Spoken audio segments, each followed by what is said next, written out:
many of the challenging problems, supply chain concerns. Okay, so this in turn each fuels the other, and and while they fuel each other, both are independent yet interdependent, and uh, you know it can create lots of value for the nation, everybody.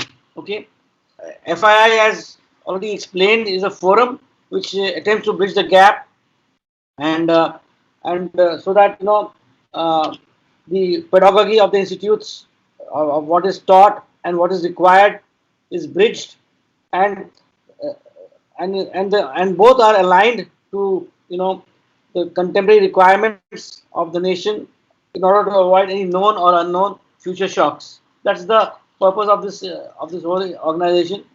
Why is this important for the students?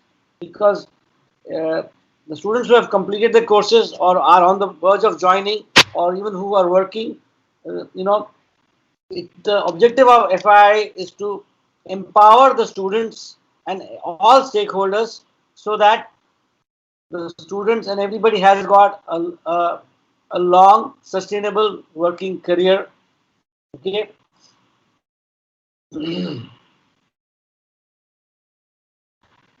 So with that, I start my thing. So FI is the bridge open forum. As we discussed, it consists of everybody who's who can be taken to be as a stakeholder. Okay. Obviously, the most important thing is to come together, collaborate, create value. Most important is create value for yourself, for your company, and for the nation in this symbiotic relation. Okay. The torchbearers, as I said, are the industry leaders, management gurus, innovators, and technology evangelists, startups. There are many startups coming up in our nation, which is fueled by the digital transformation. We are grateful to legendary academicians, researchers who have helped us in formation of this forum, students, faculty, institutions, and of course, most important is you, the students and the managers of today and tomorrow. Yeah. Now, as you can see on this slide, it's both, you know, it's a symbiotic relationship, and each fuels the other, and this symbiotic relationship creates value. That's the most important thing. Okay, and let's come to what are the expectations of the industry. Okay, the industry expects market aligned courses which COVID situation, and there are equal partnerships between industry and institutions, and industry also encourages placements, and not only placement, entrepreneurship, so that there are feasible goals aligned with each other's expectations. So it's a beautiful relationship, and I, for one, have been in the industry as well as I've been in academia, and I can see the connect. And I tell you, every day I meet lots of interesting students, faculties, and people from the industry worldwide, and this whole partnership is growing, and is growing successfully. Okay, so just a little food for thought. Research is the transfer of money into knowledge. Innovation is the transfer of knowledge into money. So that's why that symbiotic relationship and the economic cycle. Okay, what are the, you may ask, what are the benefits for the industry? It gives an access to highly qualified resources, researchers and innovators and students who will help them in their solving of problems, and they can use the research infrastructure created by the institutes. And it is estimated that about 10% of innovative products and services emanate from the contribution of academic research. So each has got its own place, and they help each other. For institutes, it's a source of additional funding. It's also an access to industry equipment, income from licensing or patenting the research, and in fact, collaboration with industry has become an inevitable part of the institute's funding worldwide, and more so internationally. A lot of companies, a lot of institutions fund the academia and the research work. Okay. So, you may ask, is this industry institute nexus new? No, it is not new. We all know that it's not new. But with the right strategy, enterprise in both the arena will prosper as well as fuel each other's sustainable growth. So what is important is the right strategy, the right connect, the right path of coming together. Okay, it is indeed a symbiotic relationship, and this formation of FII is but a little humble attempt to foster this relationship and create a sustainable ecosystem with a win-win approach. Here we are with open minds, and we want that the partnership should be fruitful for both sides. Okay, what will ensure this sustainable partnership? Well, you know, the association will be mutually beneficial, and this initiative will greatly benefit from each other's knowledge, which they bring to the table, and also beyond coming together, post program evaluation and value creation is the key to the sustainable partnership. Yes, and worldwide we've seen many such partnerships, and people coming together, both industry and academia. Of course, this will lead to better decision making so that the managers and students of today can face the future shock or unknown challenges. Well, with this event, we have made a beginning. I would say coming together of the industry and academia is a beginning. Keeping together is progress. Working together is success, as said by Henry Ford. With these few words, I come to an end of my this thing. These are my contact coordinates. We can probably, if you have any questions, please write to me. Or in the end, if we have time, we'll try to see, because I would like to leave the time for our eminent and distinguished guests who would have prepared a lot for this session. Tanmayji, I would hand over the session back to you. Thank you. Thank you, sir. Thank you. It is always an invigorating experience listening to you. Moving on, our next guest speaker is someone who knows the pulse of the job market. Ms. Kirti Anand is a corporate trainer and a learning facilitator. She has done her MBA from Symbiosis Center for Information Technology and her engineering from BMS Institute of Technology. She is a certified neuro-linguistic programming practitioner. She's also certified in non-violent communication. She is a certified Scrum Master. She has worked as senior consultant before becoming. She had worked as a senior consultant in Infosys before becoming freelance. She has conducted more than 120 training sessions for students and employees across 30 plus organizations and educational institutes. Her training mainly focused on upskilling the trainee with the communication and behavioral skills that are highly essential in the corporate setup. Today, she will be speaking about what is it that is necessary for youth students to acquire the skills that are required by the industry. In this case, I would request you to please enlighten our students. Thank you.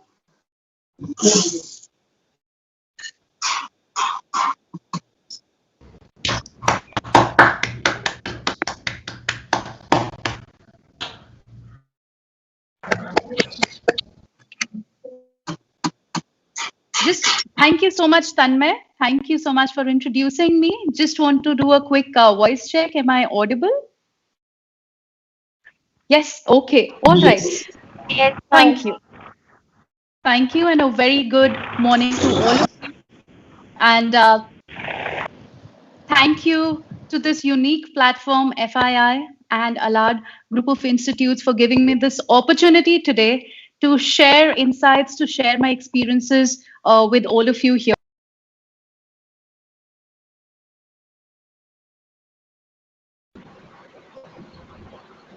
I guess your voice is gone. It's not audible. Hello, can you hear me now? Yes. Yes. Yeah? Yes, ma'am. Okay, I'm sorry about that. Yes. Yes, we can.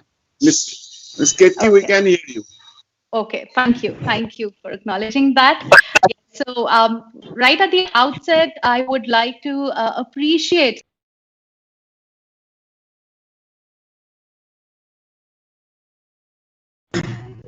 Again, your voice has been lost. Okay, let me just. Is it because? Is it okay? It's very strange. The moment you start speaking, it goes back to mute. Goes to mute? It gets muted automatically. I'm not sure why is that happening. Maybe we can try one thing. Sometimes it is a bandwidth issue. If that's okay with you, you can possibly try turning off the video feed. That would ensure possibly the audio is audible. Okay, can you check again now? I've just reset the mic and speaker. Is it Right better? now you are audible. Yes. I am. Okay. Yeah. Okay.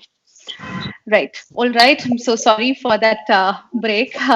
Right. So just want to appreciate FII, the unique platform which is trying to bridge the gap between academia and industries. And it is a very special association for me personally as well, because in my close to 12 years of industry experience, most of it was spent in the IT industry. So I worked with institutes like Fidelity Investments and Infosys. And while I was there, uh, the shift towards corporate training actually happened when I saw there was a need to bridge this gap where there were new workforce which was coming in, and we felt as team leaders, as teams, that there is something more that needs to be done to make them industry ready. So this is very, very special to me, because this was one of the motivations for me to actually make this shift, to make this career transition. So today I'm going to talk about what are the most important skills, most important qualities that corporates are currently looking for when they are hiring new workforce. Now, of course, the landscape has evolved over a period of time, and it has evolved a lot more rapidly in just last year and a half. I'm sure all of you will agree with that. So to start with, let me share with you a few of these skills which are extremely, extremely important, and something that can be really worked upon and developed if you start at the right time. So starting with the first skill would be the learning mindset and the learning agility. Mind you, I'm using learning mindset and learning agility in the same breath, and this is for a reason. Learning mindset is nothing but your willingness to learn. Now, this is something which is becoming more and more relevant, and it has taken a big proportion as of now, because what is changing at work is not just restricted to the scope of work, or say some technology, some softwares, or just the scope of work. No, it's not just restricted to that anymore. So what is changing at a rapid pace is also, it could be the working mode. So like we saw this year, last year, that the remote working option has now become like a standard option. That was something which used to be a luxury earlier, but this is something that is becoming the new normal. So what is changing rapidly, to be able to keep pace with that and to have the willingness to change, that is something which is very, very important. That is extremely important. Now, when you go for interviews, this is for students. When you're, going for an interview for whether it is an internship or a job, you may also have this question as in, how do you demonstrate this learning willingness or learning mindset? So yes, there are different ways in which you can do that. So one of the things is, when you take up internships and projects, you can try to take projects and internships more than what is just prescribed in your regular curriculum, because that is something which is the normal, correct? That is something which everybody has to do. So what have you done more than that because of your learning interest? That is something that you can showcase by your projects and the internship and the learnings out of that. What are the applications? What you've learned, how have you applied them? What you could also demonstrate is your own learning journey or your own learning roadmap, which means how much of effort you are putting in to upskill yourself. So signing up for courses online or taking up some certification courses, which is in and around your interest area. So if you can demonstrate that as well, put it out there in your resume, talk about that. What is it that you've learned, and how do you think it is going to be relevant to the work that you want to do? So showcasing this again is something which showcases your willingness to learn. Other than that, of course, reading books and listening to interesting podcasts, and to be able to talk about that, putting it in the right context, those are few things that you can do. Now, coming to the learning agility part of it, learning mindset just by itself will not cut it today. So it has to be complemented by the speed at which you are ready to evolve, ready to adapt to the changes.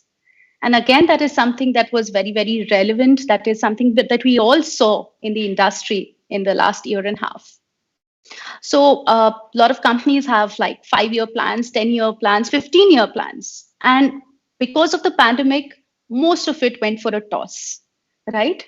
So if an organization has a workforce which has a fixed mindset, which takes a lot of time to upskill themselves and to change, then they would not really be able to contribute in a better manner. They will not be able to keep the organization functioning, right, at the speed that it should.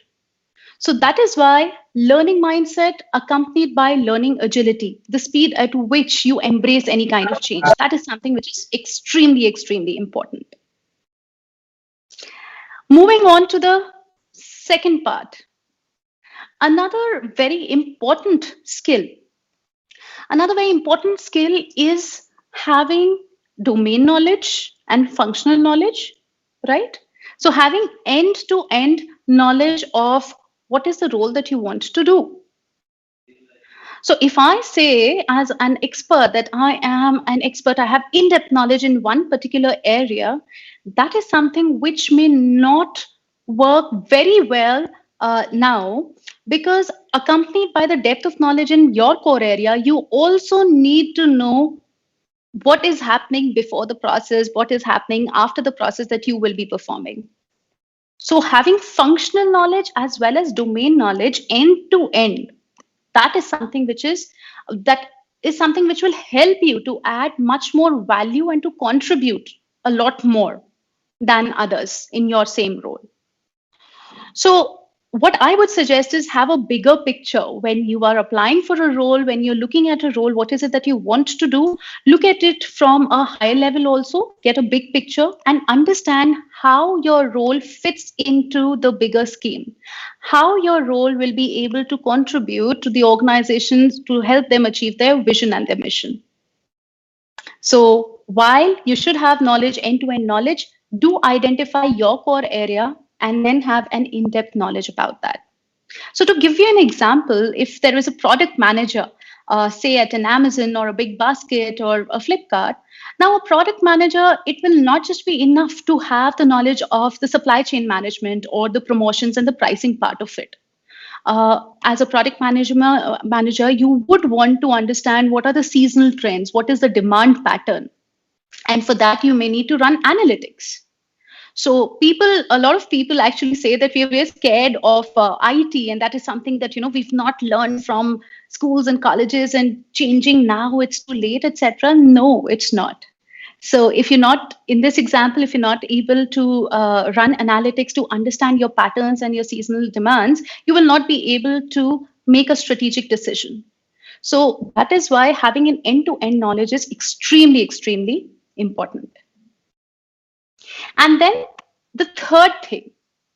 Now, the third thing is, it may come as something different to most of you, but the hiring mindset is also changing. And what the hiring managers are now looking for is also the importance on the holistic health of people. Holistic health encompasses not just the physical health, but it also extends to the mental health as well as the emotional health. Because physical health, yes, you need to be fit to given the number of hours required to be able to commute to your offices, to be, in a physically fit body that is going to help you to contribute better, whether you're working from home or you're working from office. Along with that, mental health is again something which is very, very essential, and it is growing in importance more and more. If you're able to balance the work and your life, your work-life balance, if you're able to do that, if you're able to handle pressures, and how do you handle pressures, right? That is something that has become so important because we're seeing more and more burnout happening these days. So for you to be able to take care of your mental health, take breaks in between to rejuvenate yourself, reset yourself, that is again something that is that should be your priority. A good person with a good health will be able to contribute much better. And the third aspect of it, which is the emotional health. So emotional health, yes, while at work, how is it that you take decisions, right? Is it just a rational decision, or you are tend to get carried away by emotions and do it? How's your EQ? So EQ, emotional quotient, is something which is so important and is highly valued, especially as you move up the ladder. But it starts right from the beginning. So having a good emotional quotient helps you build stronger relationships as well. So having a good holistic health, inclusive of the physical health, the mental health, and the emotional health. These are a few of the areas under holistic health which the hiring managers would want to look at and give more and more weightage to, just because of the reason that a person with a good health will be a good and a valuable contributor towards the work. So if I just have to sum it up and give you a formula, while of course there is no formula which is there, but if I just have to summarize all of this, few important skills for you to be corporate ready are: the first one is the learning mindset and the learning agility. The second one is the end-to-end knowledge about the domain as well as the functionality of it. And the third part is the holistic health, which encompasses physical, mental, and emotional health. And along with this, the underlying part of all of this is also your professional skills. Professional skills, that is something which is kind of a given right now, that when you are entering or stepping into the corporate world, you will have. So communication, collaboration, grooming, time management, etc. So all of these skills, those are something which is now become an expected norm. So that is something that you need to have. But with the learning mindset and the learning agility, if you have an open mind, you would be able to adapt to the corporate culture in a much better manner. So while you go in with some mindset, with some point of view, with some expectations, if you have the learning mindset, you will be able to learn on the job and adapt yourself to the cultural landscape of that organization. So with this, these are the few things, simple things that I feel are very important for students to know and work on to be in a better position to enter the industry. So thank you so much. Thank you, Ketki ma'am. It's been really a kind of a concentrate of the knowledge that you probably have gained, and with your experience and everything. And probably it took me a while to understand these things, which are really important, which is essentially that you said the learning attitude. We feel that we have learned enough, and it's not only for the students, it's also for us. We feel that we have learned enough and we know it all, but we fail to realize that that's where Bansali sir is still learning. And I really appreciate, with his age and everything, he still feels that learning, and he's doing new things. He's trying new technologies. He's not really given it up. And the end-to-end learning is also very important. We do everything halfway. That is the problem that we Indians probably have. I should not be racist in that, but we don't complete things properly. We don't do it end to end. We leave it halfway. Like most of my work is done by Tanmay sir. I just leave it halfway for him to finish it, but that's not good. So the things which you've taken, you should know it end to end. You should know your business end to end. So that is also important. And holistic health is something which I personally feel is very important, because somewhere it takes you lambi race ka ghoda types. So it really otherwise you will burn out. Because you'll see a lot of failures. You'll see a lot of ups and downs in life. Ups will also pull you down, and the downs will definitely pull you down. So I think holistic health is something, again, and skill upgradation is something very important. So I think it's very important for students to know that these are the things probably concentrate, which they can put it in some kind of an equation and really work on it. Thank you so much, Kirti. Yeah, my pleasure. Yes, Tanmay, over please. Yes, it was certainly a very informative session by Ketan. A lot of things which we have put a tag on that we need to look into, we need to learn. Thanks to Kirti, we know these things. Moving on, let me introduce the keynote speaker of the day, Mr. Sanjay Pekam. And then Mr. Sanjay Pekam has been an ex-director of Cognizant. He is the founder of Money Spring Private Limited. Money Spring is a complete online platform to provide personalized, unbiased wealth management and investment advisory services. It is a proud part of the India's 10 top wealth management platforms by Silicon India magazine. Money Spring helps customers to buy right life and health insurance, do proper financial planning and investments in mutual funds, fixed deposits, and PMS. Along with MoneySpring.in, Mr. Pekam is also the founder of Param Business Solutions. He is somebody who has a huge experience in the corporate field, and having founded two enterprises of his own, he has a special insight of what exactly companies are looking for. What is he looking for as a founder of two companies? And that is why we have him over here with us today to know the corporate side of things, to understand the industrial perspective. So, Mr. Pekam, without any further delay, I would invite you to please speak to our students and shed some light on things that we are not aware of. Thank you. Thank you, Tanmayji. Just a quick voice check. Are you able to hear me? Yes, sir. We're able to hear you. First of all, thank you, Meenakshi Madam and ALARD Institute and this initiative. It has been a very wonderful initiative, and just now, like few things have been very well covered, like what the industry is. Sir, I feel your voice is gone.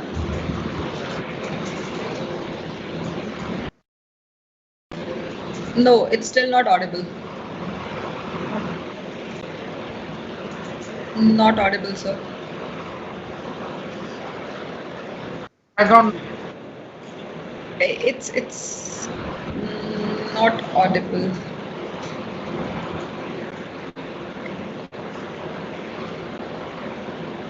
Do you want to log in again? Probably. Will that help?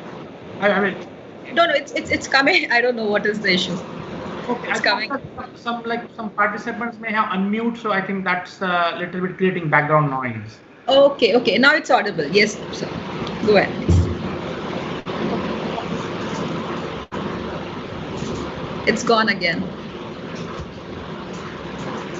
Okay. Yeah, is it okay now? Yeah, okay, thank you. I think, yeah, that's what, like some, because of so many participants, there is some background noise.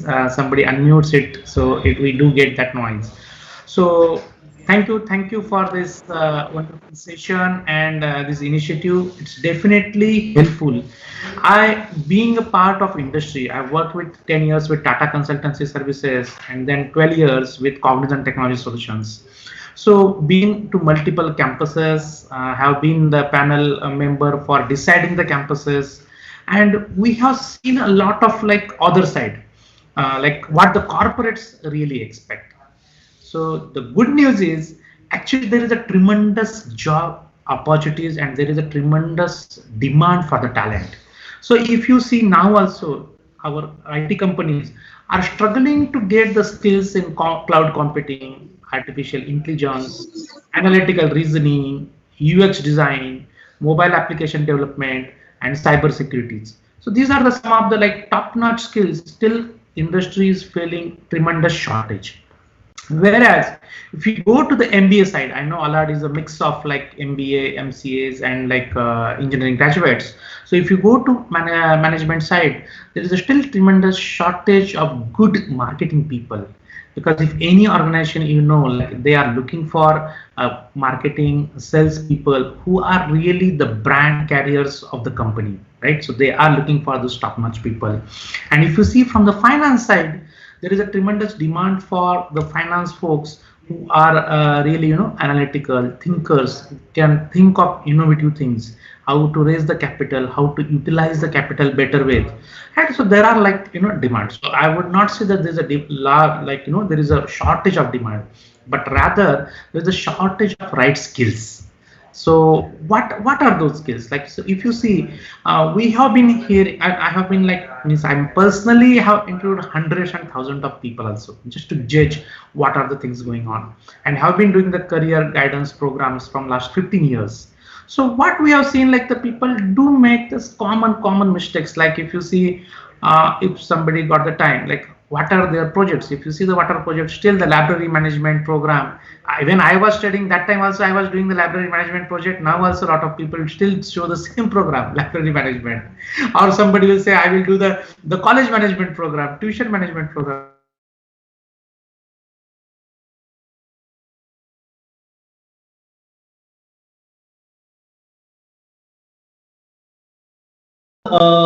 You have become muted. I don't. Yeah, Yeah. I think yes, I was trying to mute everybody, so I also got muted. So Probably. So, so what is happening? So if you see, the industry is looking for the real life experiences or real industrial experiences projects. So what is my strong advice for the people to look for do the actual project, do hands-on project. So that's where you really learn something. Because what is going to happen if you do the academic projects, which are typical, like you are getting some help, you are just typing and just completing for the academic purpose. So that is not going to help you, because once you like complete the get criteria, like typically any freshers, the companies look for, okay, are you throughout the first class? Okay, great. Then everybody is at par. It doesn't matter whether it is 65% or 76%. Both are equally good. What matters is the what he has learned hands-on, how he has some practical experience. So some of the example what I would suggest students to do, the internships. That will really help you get the exposure to the industry. You will get to know actual hands-on knowledge, like what companies are really looking for, what kind of jobs, what kind of actual work culture would they have, right? So that is the very important. Again, after the skills, super important. The soft skills, madam has but like just important is what problem solving. So your voice is again not audible.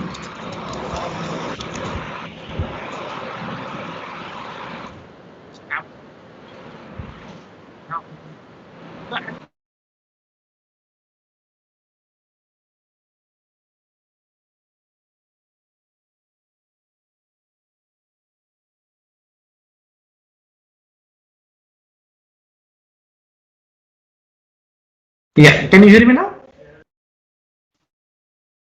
Yes, we can hear you now, sir. We can hear you. Yeah, thanks. So what companies are looking forward? It's like one is the technical skills. Like if okay, yes, the computer engineering or any kind of management graduate. So they definitely have the basic skills. They assume yes they have, and if not, they will impart the training to them. But what exactly they're looking for, the basic skills, like what we need to do is the problem solving. Like if given a problem, go root cause, identify the root cause, don't directly go and Google search it. Rather, just spend some time on, understand what is the problem, then jump on the solution. So that is the typical problem solving skills. Second thing is how you are able to work in a collaboration with your team, because that is very important thing. Certain people may be individually talented, but when you go to the broader area, like when you go to the larger team size, right? So you have to work in a team and you have to be a good team player. That's very important, because in when you go to the larger companies, so it's the collective intelligence, collective output matters than the individual talent. Okay, so and third thing is like the adaptability. Like if are you like somebody say, okay, hey, I'm very good into this sales area, but now there is a, like some collaborative effort. There's a marketing team needs some help. So whether he's flexible to do that, whether he is willing to take that challenge. So that is the companies are looking for, that adapting to the change. One of the key thing what we have seen in this COVID situation in last 1.5 years, you've seen it, all of us have experienced it. The people are looking for same the sales effort, but if the certain person is selling on the field, can he now go and sell online? Can he do the webinars? Can he connect customers over the phone? Can he do the presentation? Can he explain his products? So that is the adaptability. As the situation had changed, so whether he's changing his skills to adapt to the new situation, because that is also very, very important. And last important thing is the time management. If in any thing, like are we completing within the time? If you are any facing the issues, are you like don't tell it to your seniors, yes, I am facing this issue, I need some help, seek that help. What we have seen in typically in industry, like a lot of time people, if somebody has given X work, he will sit on that work. If he's not able to do, he will wait till the deadline ends, and then he will tell at the end, hey, what happened? He didn't complete the work. Oh, I was facing this problems. So he will read that problem statements at that time. So industry doesn't expect that. If you are facing problem, it is a bigger organization, seek that help. So management and this problem solving skills that comes to your handy, because so it's the key important thing. Another thing what I would suggest that people here, if you are not able to do some hands-on training or hands-on internship, you can definitely do some certifications, like that would really help. Like if you are a software engineer background, whatever the language, whatever the proficiency you want to go with, do that course, do that certification. So that will give a credibility to your knowledge. Because see, you may be having the knowledge, but how you will prove that? If you have a certification, yes, then you can tell me, hey, I am a Python certified, I am a Microsoft certified developer. So automatically that brings that validity or the credentials to your resume. Another important thing we have seen is like, okay, whether when you are writing the resume, that is again a basic thing. Like I know what industry is looking for, but just make sure you write it correctly in a professional manner. We have seen a lot of times people do write, like big stories about their personal likes, dislikes. Rather, you focus on more on the professional things. That's very important because you can highlight what are the key projects you have done, what are the kind of internships you have done, what are the certifications you have done. If you have won any competition, if you have won any paper presentation, so highlight those and understand those subjects in detail, because anytime interview will try to get into depth whatever your strength area. That's what he will try to do. And if you see in the freshers thing, like most of you are as your college graduates, so you will face the freshers kind of interviews. And if you see, these are very, very common questions to the freshers. Tell me about yourself. That is a very common thing what I have seen in all the campus interviews, and people even struggle there because they will tell about mother, father story. What they are really looking for is yourself, means what is your academic achievements, or are there any differentiated skill sets what you bring onto the table? Have you won any competition? Have you done something college like activities, like where you have led some team, you have done something extraordinary work? Highlight those kind of things. So that will really help you to get through that first stage.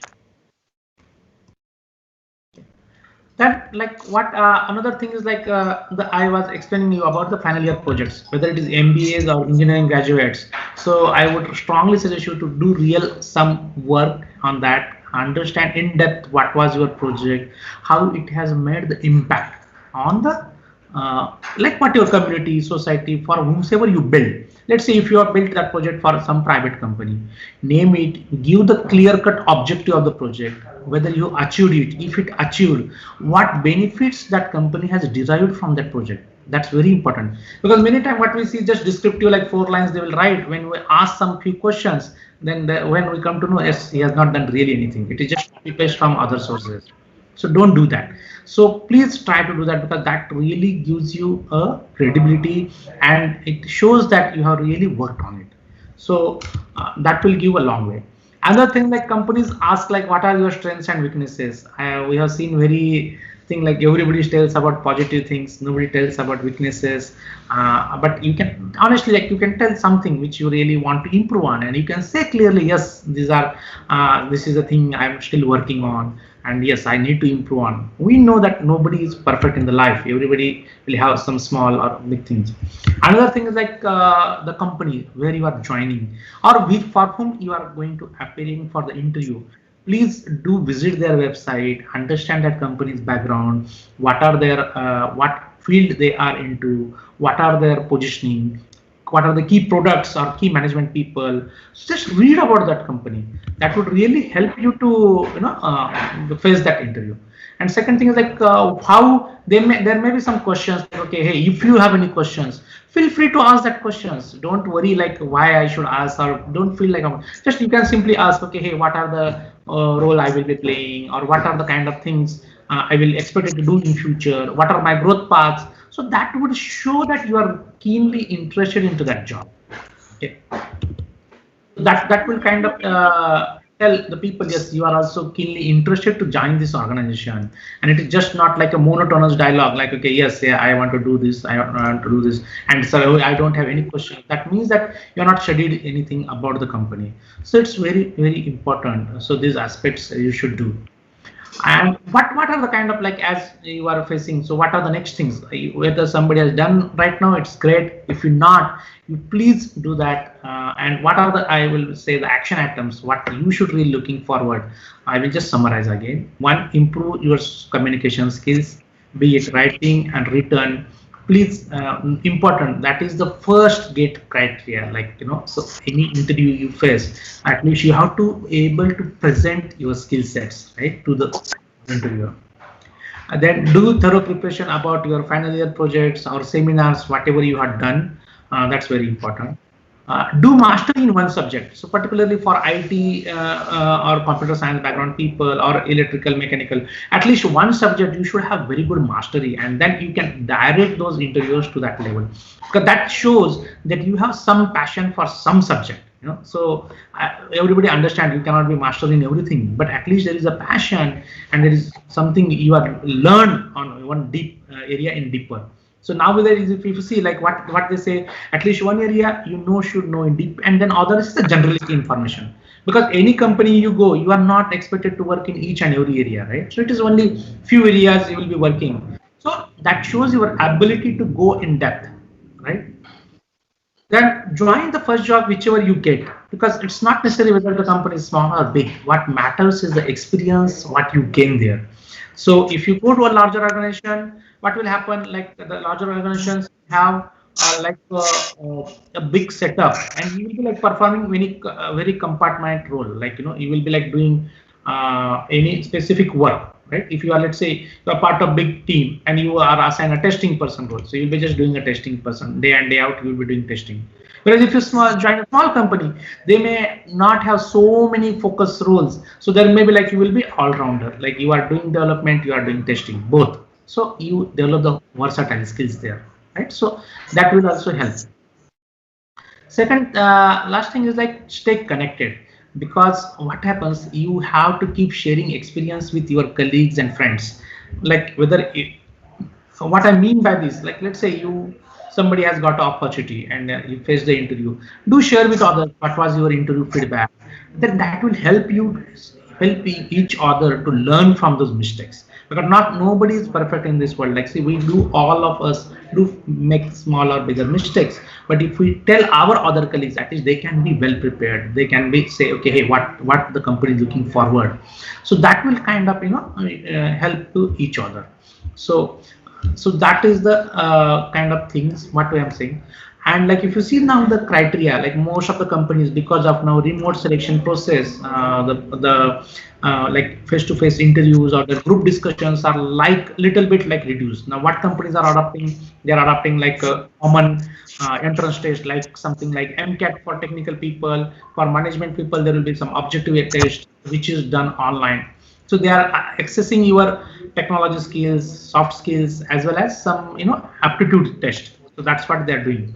And then you will be like go to the next round, like a technical round, where the operations team or the project team will evaluate you. And the last round will happen where like more about HR thing. In the HR, what they look for is more about your flexibility for the location. Like many things what I have seen, like somebody is from Pune, if they will ask you, okay, hey, are you okay to join in Delhi? And immediately our friend says, no, I don't want to go. I want something in Pune or Mumbai.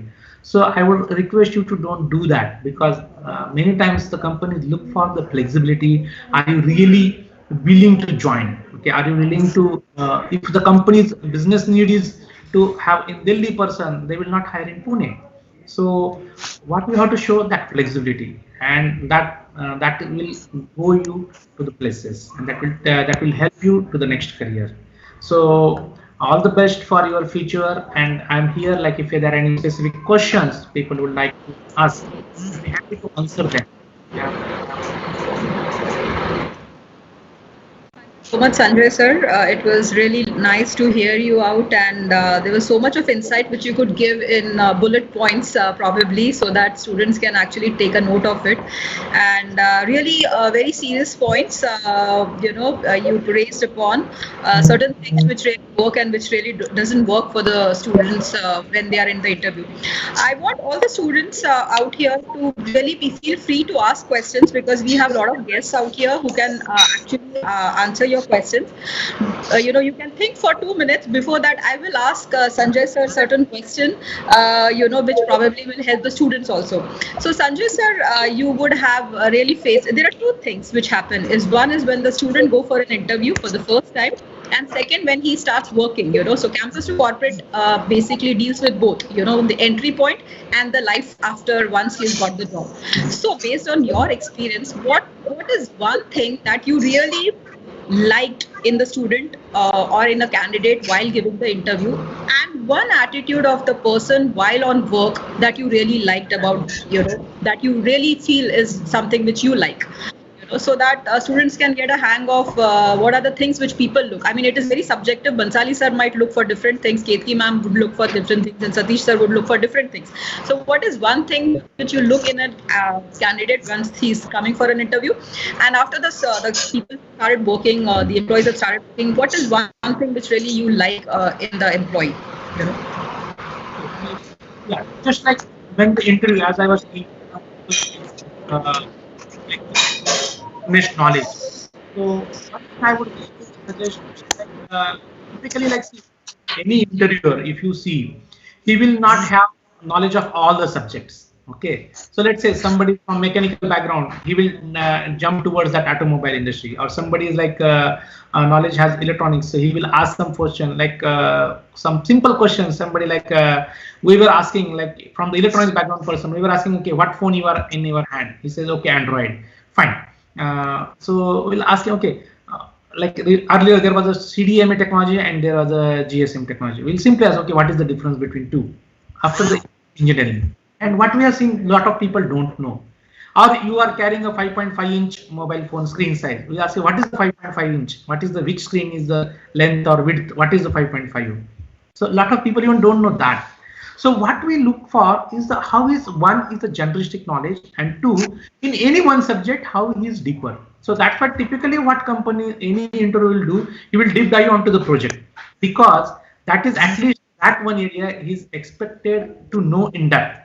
Because subject wise, if I ask question on C, he will say, oh, C was just only for one semester, in the second semester I don't know, sir, that.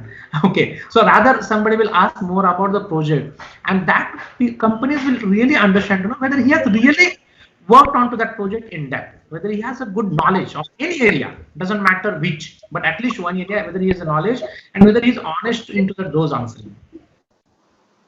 That is for the interview. And second is like, as you mentioned, like after the job, right? Let's say somebody joins the job. So like what companies look for, as I said, one is the team player, because he should be able to adjust into the any kind of team and given role. We have seen many examples, like as you know, as first priority for any student is to get a job. We know all of us, right, for fact. That first is to get a job. Once you get job, then let's say somebody I will put into the testing team. He said, no, I'm not interested into the testing team. I wanted to do the development work. Give me development work, right? So That is really not the fact. What really looking, see, there is nothing like good or bad work. It is more about how passionately you do. Like there is no salary difference between the testing or development team. It's the same. But the what testing team, he has to really learn about the domain knowledge. What Ketki Manager was saying, the tester has to in fact know the end-to-end testing, end-to-end functional knowledge, domain knowledge. Then only he can find out the real mistakes of the developer, right? So he has to know more than developer. So that is more hard job. But people think, no, that is like lower end job. So they will ask, no, I don't want to do in the testing. I want to go into development. A lot of people will come back. So you would say that is like what we are looking for really is the flexibility and how earnestly, how. Okay, great. Thank you so much. Divyang, I guess you are wanting to ask a question. You have raised the hand. Yes. Is there somebody who wants to ask? Yeah, Divyang, go ahead. Yeah, first of all, a very thank you to each and everyone speaker because it was a great session and feeling very lucky to be part of it. Uh, uh, uh, as an MBA student, I just want to know that how much is the work experience prior to doing an MBA is necessary and important because I have 2 years of work experience and I just stopped my studies prior to MBA just because I want to get some corporate experience. So, will it be beneficial for me going forward? Because there are a lot of students who are fresher and will be in the same page as me going forward. So, is it beneficial for me or not? Yes, I guess the floor is open for Bansali sir, Ketki ma'am, Sanjay sir. Anybody can probably pitch in. Question. So, like, definitely you will have. Sanjay sir, your voice is cracking a bit. You will definitely get advantage. I myself have done engineering, then I had done 2 years full-time job. I quit and then I did my full-time MBA. So what happens, like, see, the key thing is like industries are looking for the mature and like kind of a problem solvers, as I said. And what we have seen typically, if you do only academics, people are more focused on the marks, oh, I am distinction, I am the first in the class, and they would try to highlight that. Whereas companies are like, see, once, as I said, once you graduate and once you are above the threshold of first class, everybody's same, right? Really doesn't matter unless exceptionally somebody's gold medalist and international like achievement and something like that. So what industry will look for, the really like is about your knowledge and definitely the maturity. If you have really worked on how much depth you have utilized, how much knowledge you are able to bring onto the table and show that extra, to that company. So definitely you will get added weightage. Thank you, sir. Anybody else want to really pitch in for this question? I think this is a relevant question wherein students feel, have I lost on few years if we are on the same page as the freshers, So is there anybody who wants to say something on that? Yeah, I just want to add, to all that our distinguished speakers have said. There is always a handshake between theory and practice, and working knowledge. Even if you have done it before you join your MBA or you did afterwards, working knowledge or hands-on experience is important because the experience of the learning on the job is important, number one. And number two, the God or the devil is in the details. Because when you do the job, you learn the nitty-gritty, the details, and you form your own experiences. And the experience is also valuable. So I would say a combination of theory and experience is ultimately you should be able to be both a problem solver, not a problem creator, and also the ability to have work in teams and be a team player. So I think a team player and a problem solver is the key to the success. Anybody else can add? Sure. I would just like to add just my few cents, 2 cents. So what I also feel that for the students, it is something which is of immense value because once you have worked, let's say you worked on, some services or some product. Now, when you go on to do your MBA or your master's after that, you are able to put two and two together. So in your mind, you are able to connect things better, connect the dots better. So when you talk about the business plan or the business model, the revenue model, etc., if you have worked in the industry, it is much easier or it is much smoother for you to understand the end-to-end process. So I feel for you as an individual also in terms of learning, it adds another layer by layer. So you're not really starting from theoretical knowledge. You're starting from the practical knowledge which you already have. So it just adds on another layer and to the depth of your knowledge and to the breadth of your knowledge as well. Yes. If I may add to what Pranav said, ultimately it's about value creation and and sustainable basis. How well you can create, generate, and keep on creating enhanced value. So ultimately, what gets rewarded is the value which you create to the organization, to yourself, to stakeholders. Thank you, Bansali. Thank you, sir. Any student want to ask any question? We can have one or two questions. Yes, ma'am. Yes, I think it is Abhishek. Yeah. Good afternoon, all. So my question is, skill sets required for entering into IT for a non-technical person. Okay. Okay. I've been from the IT background. I will just tell you. See, like what is happening now. It is little bit, honestly, little bit. It is getting challenging. The simple reason is, if you see today, the supply is much more than the absorption rate. What it means by the number of openings for the particularly for the freshers, right? I'm talking about very specifically about the freshers. The number of openings are less than number of people or students coming or graduates coming into the market, right, for the absorption. So the companies like hiring speed has been now on demand hiring. So preferably, like companies now are preferring to computer and electronics or at most IT background people, right? So for other graduates, what I would suggest, there are something related things, like either you can do some machine learning course, analytical course, which will give you an added edge than the graduation, because that will give you, as I was telling you, like are you really passionate about that subject? Because see, there are two things. One, because IT looks externally lucrative, that's why you want to go job there, because you are not getting job in any other field. Or two, are you really passionate about it, right? So that you have to individually also like decide, and then you have to prove that yes, you are really passionate about it, and that you can prove by doing some certification, doing a course, and that will definitely give you an entry. Yeah, I'll just take the liberty to further clarify the question, because Abhishek had spoken about this to me a few days ago. So he is interested to go into the marketing profiles in IT companies. So he was worried that having done his graduation also in business management, would he lose out to those MBAs who have a technical background? That was his main concern. So what are your thoughts on that? Okay, so I think one thing you have to see, there are two kind of, if you see the small, there are three categories in IT also, right? Small, medium, and big companies, big corporates like MNCs like Cognizant, TCS, and Wipros of the world, right? Infosys.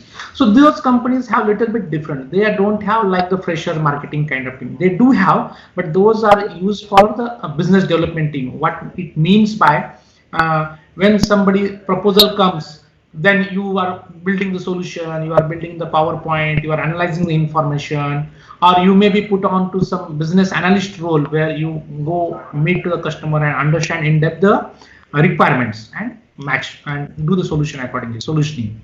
Whereas second role is like real marketing, means like selling to the others, right? So in that role, you will be groomed into that role. So whether it is IT background, if it is a graduate engineering or IT background, the little bit advantage will be he will be able to quickly understand the IT landscape. See, if somebody is talking about servers or software programs or let it be ERP function, so you will be able to relate that. Whereas, like, let's say somebody is like has done mechanical engineering and then he's done marketing and he joined IT company. So probably he will be a little bit difficult for him to relate those things. But let's say same marketing or sales is being done to automotive components company or a automobile company. So maybe he will that time he will be able to relate more there. So it is like, I would say, situational thing. So there is no hard and fast kind of exact thing. Yes, it will be beneficial or not. But for smaller companies, like a small or mid-sized company, they definitely look for some kind of experience relevant because because their customers are smaller. So you have to do little bit all in one kind of role, right? Where if you are on the field, you may need to show the demo of a product, or you may need to share the benefits of it. Also, sometimes you need to, like, do some quick training for the end users. So that are the kind of versatile roles they are looking for from the same person. Great. Anybody wants to pitch in? There There are few are three more students right now with their hands Nishika. raised, so possibly they want to ask questions. Yeah, I We'll go think one by Nishika. one. Nishikant, can you go ahead and ask your question? Yes, sir. Good afternoon, all. Sir, my question to you is, sir, I am from BTech agriculture background, but currently I am looking forward to make my career in IT sector. Will I face any problem regarding it, sir?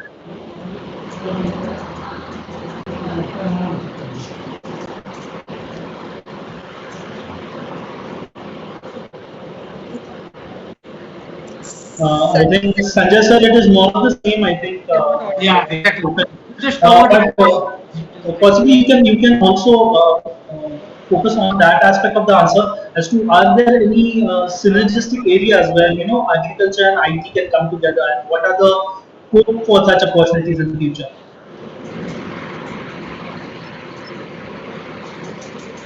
there are, it's like, it's not like that it's not there. See, as I was saying, like, as Ketan also mentioned, the domain knowledge. If you have the agricultural domain knowledge, BTech college, if you see, there are a lot of now apps and aggregator marketplaces. If you see commodity marketplace or agricultural marketplace, APMCs, like, which are the kind of mandis what we call, right? Those are also now connected by IT infrastructure. Those are like, there are a lot of mobile apps, or you yourself may be seeing that the Grover, Swiggy, grocery, right? See, because these are like, and if you go a little bit beyond that, farmers also nowadays they are doing the trading and it's on the app.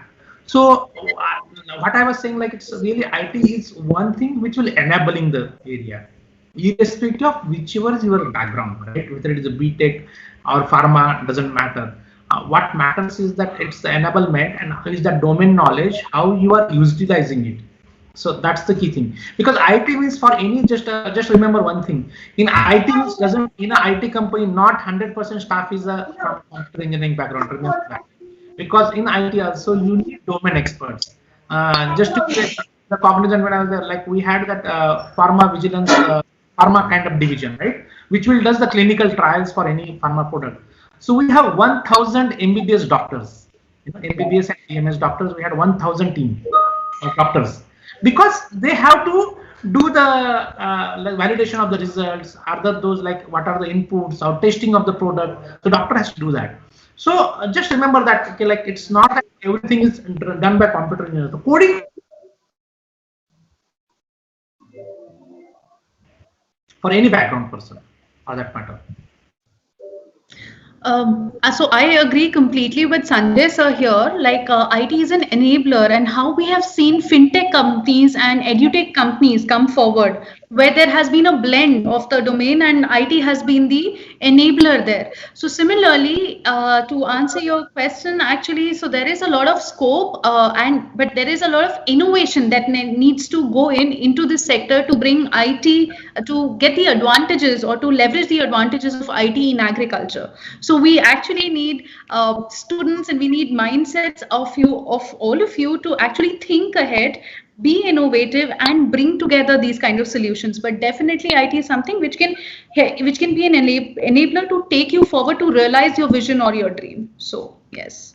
So, just to add to what the distinguished speakers, Mr. Sanjay as well as Ms. Ketki have said, the domain functions and the operations of management remain same, but a time has come where we have to do a very strong handshake with technology, embrace technology, use its efficiencies. At the same time, the decision making and the managerial aspect of decision making has to be still kept with humans. Because AI and all the advancements are yet to be tested to be you know fully uh, fully foolproof of mistakes. So I think it's a combination of your experience and it's as well as your use of domain knowledge plus technology. I think it has to be a combination of all the all of them combined together. I hope I'm in agreement with what the speakers have said. You are very agreed, sir. And just to give information, my own company, like I have done my bachelor's engineering in instrumentation, but I have experience in all IT. I did my MBA in finance, and that's what now I started my fintech company. So Yes. what like so we deal in insurance, we deal in mutual funds, shares. So I have the people from MBA finance, insurance background people, MBA finance, MBA marketing, all are the blend of the team, right? And that's how we develop the product, because we have to have knowledge of all the areas, then only we can serve those kind of people, right? So, sort of summarize what both the speakers have said is that you got to have an open mindset. So keep your minds open like parachutes, because both function efficiently when open. You have to keep an open mindset, not to have a closed mindset. And because these are very dynamic, changing, aggressive times. I'll just add to the answers. With the recent farm bills, it is expected that corporates will enter into the agriculture field in a bigger way, and that would give rise to the traditional mandis going out and e-mandis, more e-mandis coming in, and more technology getting into the agriculture sector. So certainly a huge scope is there. Of course, as Sanjay sir and the other speakers have said, that you have to work on both domains. Only having agriculture knowledge would not be enough. Some form of basic tech knowledge, the more you have, the better fit the corporations will find you to be. So certainly a lot of opportunities in the future if we prepare for them well. We still are having more questions coming in. I hope the speakers can take some more time. It would be great. Going on to the next student, we have Harshada Lohar. She has a question apparently. Harshada, go ahead. Yes, sir. Good afternoon to all. I would like to ask here to Sanjay sir.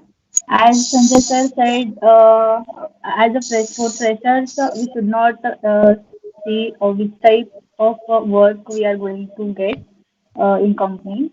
But sir, I have here one question that while switching the company, obviously next company will see the what work we have done in previous company, and based on that they will give us opportunity in their company.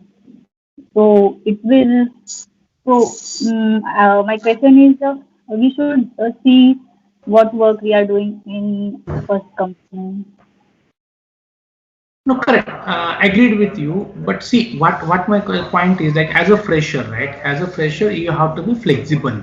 If you want to get a job, let's say somebody like, let's say if somebody is extraordinary in Python developer and he has done Python certification, he's very confident. He has done internship. I'm just giving an example, right? And he's very confident. Yes, I'm an expert in Python. And now some companies putting into in testing. So that time he can deny politely or say, I have done this certification, demand that. Or you can put upfront condition in a smaller company. Yes, I am a Python developer. I have keen interest only in Python. If something you have, I'm ready to take it. So then you, when you are in demanding position, yes, you can demand. But in general, what I mean to say is nothing good or bad. As I said, like any, as you like if you see like 10 years ago, Java was hot. IT perspective, I was saying. JS or React Native, those are very in like demand. But after 2 years, 3 years, you don't know what technology is coming up, right? So now Flutter technology, like the Google, which has come up with Flutter, where you can develop in Android and iOS both app in a single thing. Flutter technology that is coming up, so that all the earlier demand may go back. It's not that it is vanished, but the hot, what we can say, technology is hot or normal. So, but remember, in any area, in any field, you can excel by doing extraordinary work. So if I just give a simple example, you can see your seniors, right? Like 4 years, 5 years ago, who have graduated from your college, and see, like, it's not necessarily that testing person has gone ahead, or the development person has gone ahead, or somebody may have done working into SAP, somebody may be working in Java, right? So because as a fresh, you don't know anything, so the companies will mold you based on their requirement, and that's where you have to excel into that. Yes, sir. Thank you.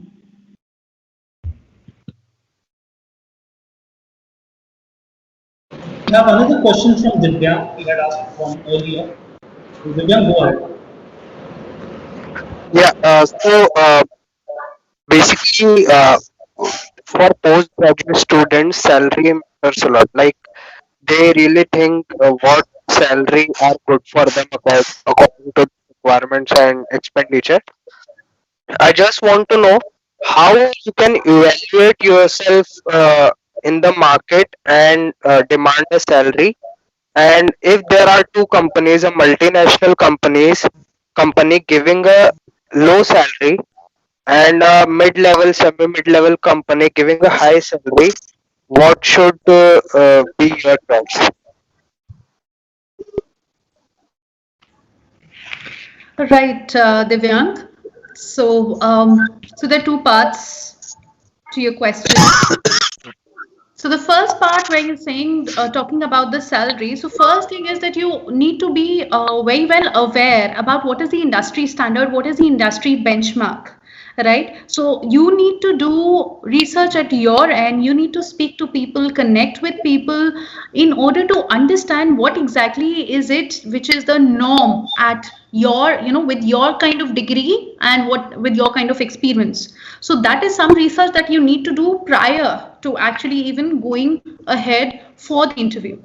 So with that, having said that, what you will have is a ballpark number in mind, an approximate number in mind, right? After doing this kind of research, okay? Typically, what is it that you can expect? So then the next part is where specific to that particular company, to that particular organization where you're going. So what is the standard followed there? So these are some things that need to be done prior to it, prior to going forward, and then demanding. Only when you know all of such things and you know that you can provide this much and more, only then you can command what you really want. Also, the second part of your question, which is if you have a choice between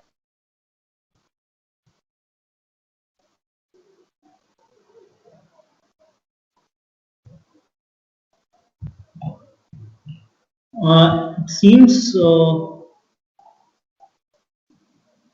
she exited the session somehow. Let me bring back. No, Tanmay sir, I put her back into the. Yes. So, yes, she's here. Request to the students. I appreciate their enthusiasm. We'll probably just one question because it's not fair to the speakers. I know. Certainly, they have been very kind with their time. My grateful thanks to both of you for bearing with the students and answering their queries. But happy to do that. In all fairness, I think this would probably be the last. Ashok sir, did you say that we can take another question, because there is one hand that is still raised up? So I would say that's the last question, and provided we have ALARD and Sakshi ma'am's permission. Yes, sir. Yes. I mean, it is. We are actually very thankful for you all to continue for such a long time. I'm sure you would have other engagements for the entire day, but students are so eager to ask certain questions because they're very fearful of these basic things. What should we do? So they feel that now is their opportunity to grab all of you all and ask as many things as possible. That's why I understand. That's why I keep after speech is more important than what is in their mind, right? So because we can keep on going. So what I suggest, Sakshi ma'am, is that we take one or two questions, and thereafter maybe we can request both our speakers come again with a one-on-one with students if they are Yes, okay with. we can do that. We can have certain sessions in our college, wherein we can invite the students and speakers to have a detailed discussion over a lot of things. So I think, Tanmay, the questions will never stop, and we'll have to really offend certain people, for not letting them I giving a think chance. we have just one more hand that was raised up. We can take that last question. Yeah, please Um, do. Ayushi was raising a hand up. So, Ayushi, just a quick question. Keep it short. Yes, sir, sure. Good afternoon, everyone. Like nowadays, like with degree, skills is very much required. So I wanted to ask, like for the HR and marketing student, what are the degrees like that are demanded in the market for HR and marketing student? So basically, what are the skills which the students need to have apart from their degree that is required in HR or a marketing field? And does any of our guest has information on that?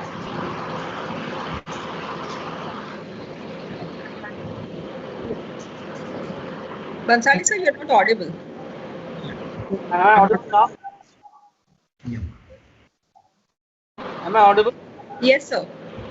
Okay. All I can say is that I think Ketki ma'am has already said that the domain knowledge and the in-depth domain knowledge is important. And Sanjay sir also has mentioned that we have to uh, see the practical side of it. So I think the domain knowledge, practical, experience, along with the digital transformation, whether it's any field, whether it's HR or whether it's marketing or finance, I think embracing, adopting digital transformation and the numerous emerging technologies, we cannot run shy of emerging technologies, and we have to embrace them, learn what they are capable of, know the threats, and move ahead. This is my take, and I would ask the speakers, the distinguished speakers, both Keerti ma'am and Sanjay ji, to add onto that. Yeah, just one specific addition for HR, I would say you have to first is like very good listening skills and empathy. The reason being that, see, being a HR, like kind of most of the people will come to HR or like to demand something or like with some problem, obviously, right? There can be a variety of problems, and that's why people will typically approach HR. Or I want increased salary, right? So, or I want promotion. So you have to, first of all, what I have seen, like by just listening alone, the person in front of you, he will be like quite calm, because at least you will feel that you have listened carefully, and then you can, okay, say what is possible, what is not, and then you can explain other things. So that's very important for HR. For marketing, what I have seen, like most of the people who come from the marketing background, they think that, okay, I will decide my company, your company's strategy to how to go into the market in a big way and all that. So rather companies look otherwise. They say, okay, go first and sell one product into the market, so bring that one customer.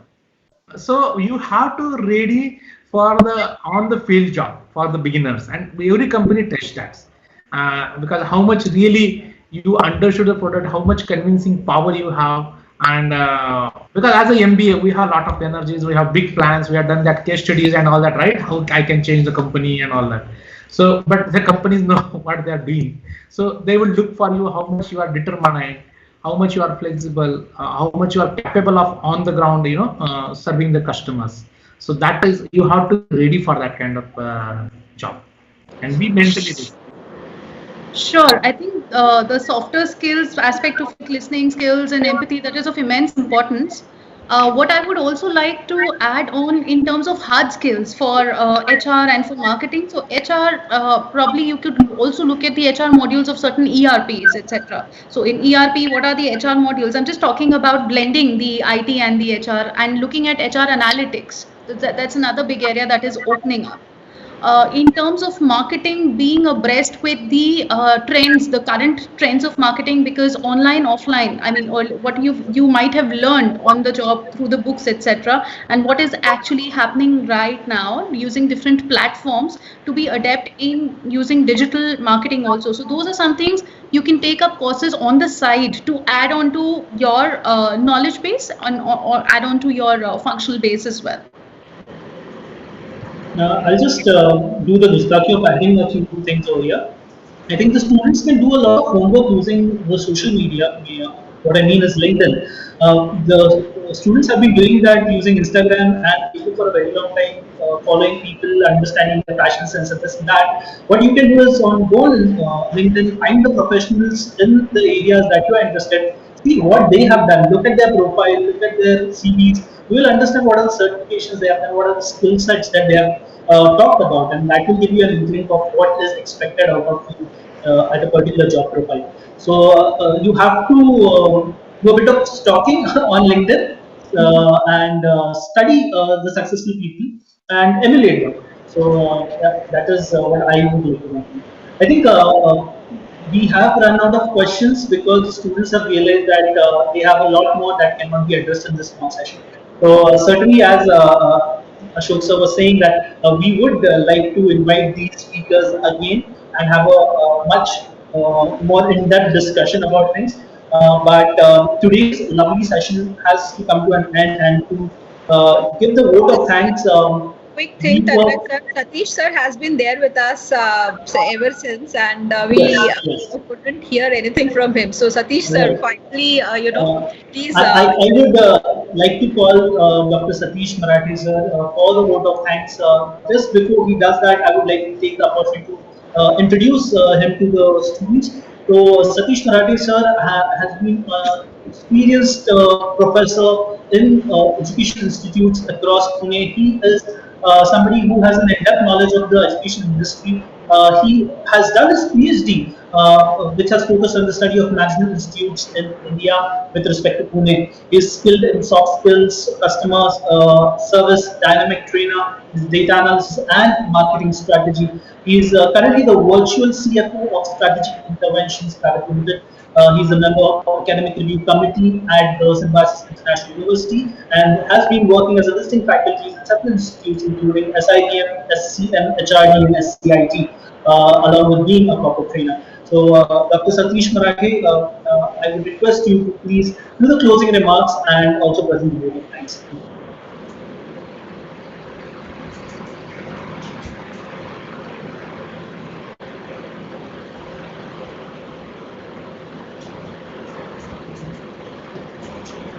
So you have to unmute yourself, Satish sir. You have to unmute yourself. So am I audible? Yes. Am I audible to you? Huh? Yes. Okay. So already we have run out of time. Here I have a small but important work to do, and that is a proposed vote of thanks. On behalf of FII and on behalf of ALARD Group of Institutes, special thanks to Meenakshi Tyagi and her team, and also Mr. Tanmay for introducing me. I wish to thank on behalf of FII and ALARD Group of Institute to Ms. Ketki Anand, who is a corporate trainer, and Mr. Sanjay Pekam, who is a ex-director of Cognizant. Today's discussion was really interesting, and our many students wanted to ask many questions from different directions, and even our speakers were equally, they have shown enthusiasm and they have taken a lot of interest in answering the question. As it has been told, we will hold a separate session for these two speakers, maybe on the platform of ALARD Institute. With Meenakshi Tyagi's permission, I am saying that we may be doing some special session for our students where they can interact more deeper, more wider, more thicker. So with this small but last and important work, I wish to close because I know we are already running out of time. Speakers have given their valuable time. With this small note, I wish to close this vote of thanks. Thank you, everybody. Thank you. Thank you so much, sir. Thank you, Ketki ma'am. Thank you, Sanjay sir. Thank you, Satish sir, and thank you, Bansali sir. Always pleasure for having you all on this platform. Thank you. Thank you, Tanmay. We'll close the session now. Thank you. Thank Thanks. you very much. You can all say thanks. You can unmute yourself and say thanks to our guests. Yes, thanks a lot to Ketki ma'am and to Sanjay Vikram sir for very valuable insights. I think the students will really carry lots of things to think about and to come out with their action plan. To the students, I'll just request if they can collate their questions via Professor Tanmay or Meenakshi ma'am, and we try to understand what are the things which are in their minds. So, can I request Tanmay sir, please, although Certainly, limited sir. time, Certainly, we'll do that. closing, and I'm certain that the distinguished guests, Ketki ma'am and Sanjay sir, would visit us again, either on the web or face to face, and help the students. And my grateful thanks to all, including Alard and Marathi and Tanmay sir. Thank you. Thank you so much. Thank you. Thank you. Thank you, everyone.